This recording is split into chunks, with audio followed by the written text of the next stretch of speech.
बिस्मिल्लाहिर्रहमानिर्रहीम। Online free classes में आपको वेलकम करते हैं। लेसन 6 स्टार्ट कर रहे हैं। इंग्लिश बुक 3 2 जो है क्लियर हो गई, आज 3 की है। तो इसमें देखें 3 क्लास में ग्रामर्टिकल जो पोर्शन है HST SST के लिए स्पेशली, और बाकी जो भी टेस्ट्स हैं उन सब के लिए, या इंग्लिश के सब्जेक्ट स्पेशलिस्ट के लिए, मैट्रिक इंटर 5 to 15 के लिए, सब टेस्ट्स के लिए या बोर्ड एग्ज़ाम के लिए या आपके लेसन्स हैं। पहला जो ग्रामर के अंदर यहाँ आता है एपोस्ट्रोफी है, तो एपोस्ट्रोफी को पहले हम क्लियर करते हैं, फिर उसके बाद प्रोनाउन एंड पॉसेसिव प्रोनाउन पे चलते हैं। ये जो एपोस्ट्रोफी है ये ऑफ का मतलब निकालती है, यानी जैसे किसी भी सिंगुलर के आगे हम एपोस्ट्रोफी देकर एस लगा देंगे तो वो ऑफ का मतलब देगी। जैसे मिसाल तौर हम लिख रहे हैं बिरादर, BROTHER बिरादर, एपोस्ट्रोफी दे के एस लगा दिया बिरादर्स भाई का। लेकिन अगर हम एपोस्ट्रोफी नहीं दे रहे, बिरादर्स लिख रहे हैं, भाई यानी भाई जमा, बहुत ज़्यादा भाई हो जाएंगे। लेकिन अगर हम एपोस्ट्रोफी दे रहे हैं तो भाई का, मिसाल फादर, जैसे अक्सर कहते हैं what is your father's name, apostrophe है फादर्स, फादर का। इस तरह जैसे cousin, cousin apostrophe S, cousin का, कज़न की। जिस तरह मिसाल तौर कोई नाम है साजिद पेन, साजिद का पेन, लेकिन अगर एपोस्ट्रोफी नहीं ऐसे एस फिर जमा हो जाएगा। तो इस हिसाब से एपोस्ट्रोफी क्या है, सिंगुलर के बाद एपोस्ट्रोफी आके एस आएगी तो उसका, यानी ब्रदर्स तो ब्रदर का, फादर फादर का, कज़न कज़न का, साजिद से साजिद का। उसके बाद याद रखें दोस्तों, अगर प्लूरल के साथ एपोस्ट्रोफी आप देना चाह रहे हैं किस तरह आएगी, जैसे भाइयों का, तो आप प्लूरल वर्ड लिखेंगे आखिर में सिर्फ एपोस्ट्रोफी, ब्रदर्स भाइयों का। टीचर्स एपोस्ट्रोफी उस्तादों का। उसके बाद जिस तरह कज़न ज़्यादा हैं, कज़न्स कज़न्स का। या उसके बाद जैसे मिसाल तौर रिश्तेदारों का, रिलेटिव्स दे के एपोस्ट्रोफी। अब यहाँ मिसाल पेंसिल्स पेंसिल का, लेकिन अगर प्लूरल में है पेंसिलों का, पेंसिल्स दे के ऊपर एपोस्ट्रोफी। ये एपोस्ट्रोफी है दोस्तों। एक मैं एग्ज़ाम्पल आपको समझा रहा हूँ। The colour of my car is black, मेरी कार का कलर ब्लैक है। उसके बाद जिस तरह आप देख रहे हैं मिसाल तौर, माई कार्स कलर इज़ ब्लैक, मेरी कार का जो कलर है वो ब्लैक है। उसके बाद माई कार्स कलर इज़ ब्लैक, मेरी कार का कलर ब्लैक है। अब इसमें आप डिफरेंस क्या देख रहे हैं कि यहाँ पे ऑफ इस्तेमाल किया हुआ है, कलर ऑफ माई कार, मेरी कार का कलर। यहाँ माई कार्स कलर, कार के बाद एपोस्ट्रोफी है, फिर कलर है।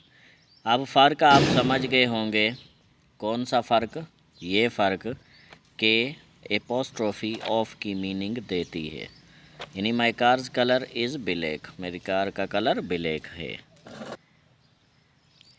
एपोस्ट्रोफी के बाद है प्रोनाउंस एंड पॉसेसिव प्रोनाउन।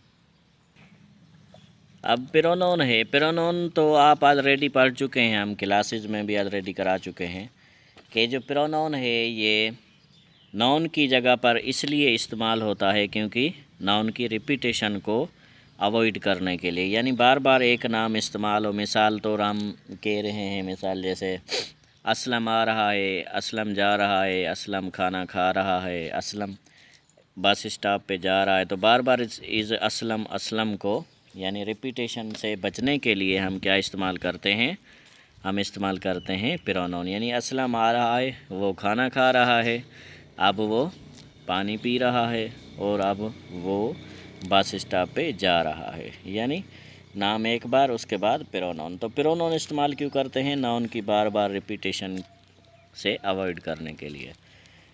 अब प्रोनाउन कौन से हैं, जैसे मिसाल ही है, शी है। प्रोनाउन हम ऑलरेडी जो पिछले लेक्चर्स हैं उनमें डिटेल से पढ़ चुके हैं, इसके जो 7 काइंड्स हैं वो भी पढ़े हैं। इस बुक में जो काइंड दिया हुआ है वो है पॉसेसिव प्रोनाउन। पॉसेसिव प्रोनाउन हमने पॉजिटिव केस ऑफ प्रोनाउन पढ़ा है वही चीज़ है। पॉजिटिव प्रोनाउन यानी ऐसा प्रोनाउन जो पोजीशन जाहिर करे, कोई मिल्कियत वगैरह जाहिर करे। जैसे मिसाल तौर ही है, ही मतलब वो, कोई मिल्कियत शो नहीं कर रहा, मतलब ये पॉजिटिव प्रोनाउन नहीं है। जैसे माय, मेरा, मिल्कियत शो हो रही है, मेरा पेन, मेरा घर।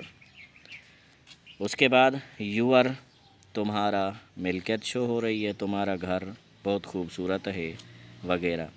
यानी मिल्कियत शो हो ऐसी चीज़ जो पोजीशन जाहिर करे वो है पॉजिटिव प्रोनाउन। जैसे हिज, उसका, हर, उसका, अवर्स, हमारा, अवर हमारा, अवर्स हमारे। उसके बाद अवर या अवर्स। उसके बाद मिसाल माइन, मेरा। उसके बाद यूअर, तुम्हारा, यूअर्स, तुम्हारे। इस तरह से पॉजिटिव प्रोनाउन है।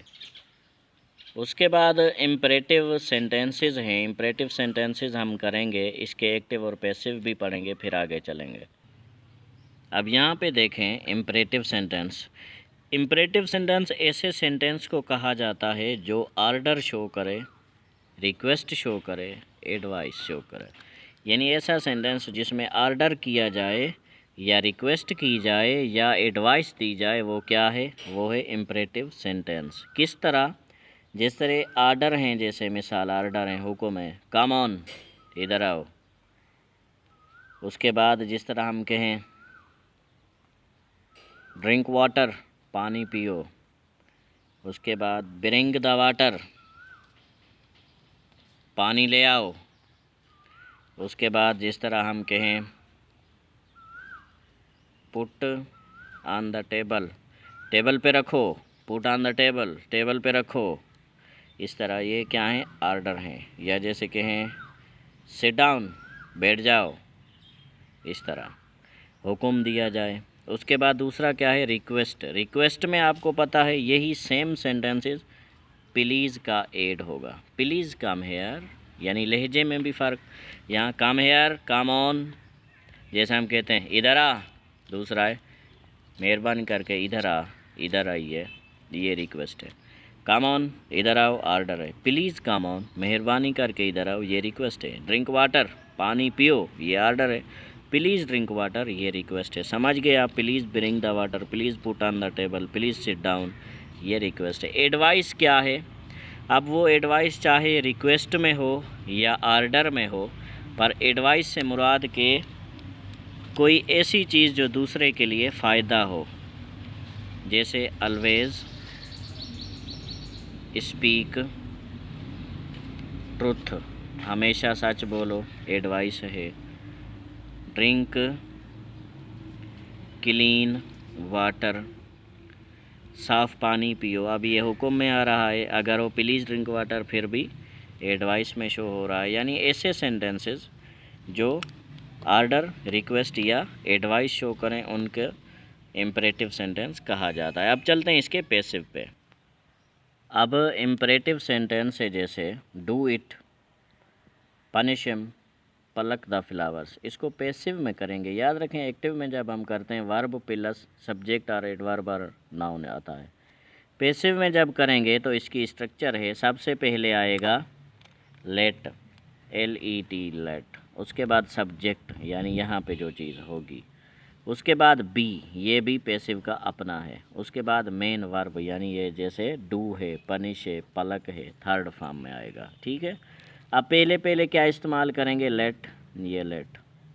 सब्जेक्ट, पहले सेंटेंस को उठा लें, क्या है इसमें? इट है, ये इट। फिर बी, फिर मेन वर्ब क्या है? डू है, डू की third form done. Do it, इसका पैसिव क्या हुआ? Let it be done. दूसरा क्या है? Punish him.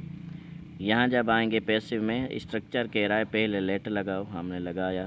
फिर सब्जेक्ट, सब्जेक्ट क्या है? हिम, ये हिम। फिर बी लगाओ, लगाया। फिर मेन वर्ब क्या है? पनिश, पनिश की थर्ड फॉर्म पनिश्ड, यानी लेट हिम बी पनिश्ड। उसके बाद क्या है? पलक द फ्लावर्स। यहाँ पैसिव में क्या फॉर्मेशन, स्ट्रक्चर है कि पहले लेट लगाओ, हमने लगाया। सब्जेक्ट लगाओ, सब्जेक्ट क्या है? फ्लावर है, let the flowers, flowers. Be लगाओ, लगाया। उसके बाद मेन वर्ब पलक है, पलक, पलक थर्ड फॉर्म में। Let the flowers be plucked. इस तरह के सेंटेंसेस आप भी बनाएं। फिर उसके बाद आगे कौन सा टॉपिक है ये मैं आपको बताता हूँ। उसके बाद है जेंडर नाउन। हम याद रखें एसटीबी के बुक्स को पढ़ रहे हैं, क्योंकि सिंध टेक्स्ट बुक से ही जो भी टेस्ट्स हैं, जैसे एसटीएस की हो, एसपीएससी की हो, स्पेशली पीटीएस ओटीएस, सारे जो भी टेस्टिंग सर्विसेज हैं वो एसटीबी से ही लाते हैं, या चाहे बोर्ड एग्ज़ाम भी क्यों ना हो। नॉन जेंडर है तो नॉन जेंडर यानी इसमें जिनस। नॉन जेंडर टोटल हैं 4। अब कौन से वो 4 हैं जेंडर? वैसे तो जेंडर 2 हैं, मस्कुलाइन फेमिनाइन, लेकिन नॉन जेंडर में 4 जेंडर हैं। पहला जो जेंडर है वो है मस्कुलाइन जेंडर। अब मस्कुलाइन जेंडर, उसके बाद दूसरा है फेमिनाइन जेंडर, उसके बाद जो तीसरा जेंडर है वो है कॉमन जेंडर, उसके बाद जो चौथा जेंडर है वो है न्यूटर जेंडर। न्यूटर को अक्सर ई से भी लिखते हैं, ओ से भी। आप पढ़ते हैं कि मस्कुलाइन जेंडर कौन सा है। मस्कुलाइन जेंडर की जो डेफिनेशन है वो ये है कि जेंडर या the gender which refers to male, यानी ऐसा जेंडर जो मेल को शो करे उसको कहते हैं मस्कुलाइन जेंडर। जैसे बॉय, जैसे फादर, जैसे एनिमल्स में आए ऑक्स, या उसके बाद जैसे कॉक ईटीसी। उसके बाद फेमिनाइन जेंडर। फेमिनाइन यानी ऐसा जेंडर जो फीमेल को शो करे, यानी the gender which refers to female. जैसे बॉय है तो गर्ल, फादर है तो मदर, ऑक्स है तो काव, कॉक है हैन, ईटीसी। उसके बाद कॉमन जेंडर। कॉमन जेंडर मतलब ऐसा जेंडर जो मेल फीमेल दोनों को शो करे, यानी the gender which refers to both male and female, that is called common gender. जैसे टीचर। अब टीचर क्या है? मेल भी होते हैं, फीमेल भी होते हैं। ऐसा जेंडर जो मेल और फीमेल दोनों को रिफ़र करे वो क्या है? Common gender. जैसे टीचर है, उसके बाद जैसे कज़न है, कज़न लड़का भी होता है, लड़की भी होती है कज़न। जैसे डॉक्टर है, जैसे फ्रेंड है, अब लड़का है उसका फ्रेंड लड़का, लड़की है उसकी फ्रेंड लड़की, इस तरह, यानी फ्रेंड भी एक कॉमन जेंडर है। जैसे एडवोकेट है, इस तरह।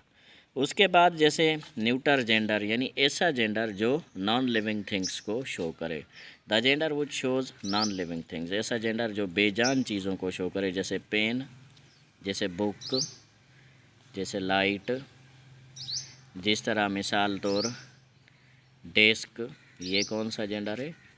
Neuter gender. तो दोस्तों हमारे साथ रहें, फ्री ऑनलाइन क्लासेस देखते रहें, एसएसटी एचएसटी की, एसटीएस टेस्ट्स की, जितने भी स्क्रीनिंग टेस्ट्स हैं बोर्ड एग्ज़ाम में उनकी तैयारी करते रहें। हमारा आज़म यूट्यूब चैनल के साथ अख्तर अली सोलंकी को इजाज़त दें।